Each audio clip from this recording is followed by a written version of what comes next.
Matapos ang ilang taong pagpapahinga mula sa entertainment industry, ay balik showbiz na ngayon ang aktres na si Yen Santos.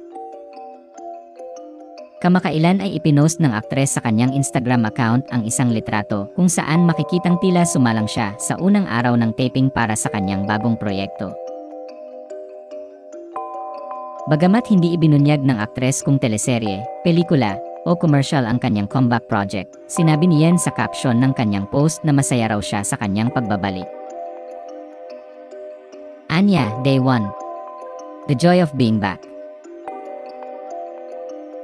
Nauna nang nagbigay ng hint si Yen na magbabalik acting na siya matapos ibahagi ng kapwa-aktres na si Kira Ballinger noong January 2025 ang mga litrato nila kasama sina Jameson Blake, Diego Gutierrez, Seth Fedelin, Trisha Rayman, Ketchup Eusebio, at maging ang dating Pinoy Big Brother housemate na si Kai Montinola.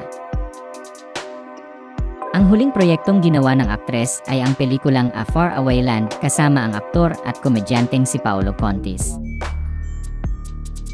Bukod dito, kilala rin si Yen Santos sa kanyang mga role sa ilang hit teleserye kagaya ng Wildflower, Pure Love, at Halik.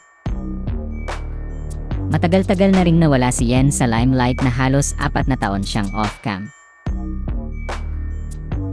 Hanggang ngayon kasi ay hindi pa rin diretsahang sinasabi ng aktres ang dahilan kung bakit siya nagdesisyong mag-hiatus.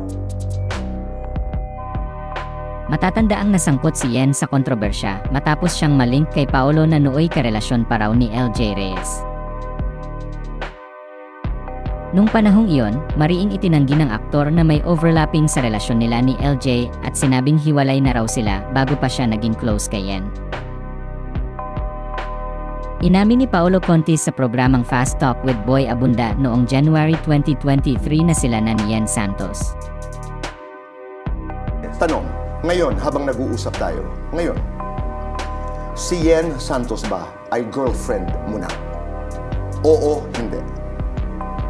As a friend? Umayos ka.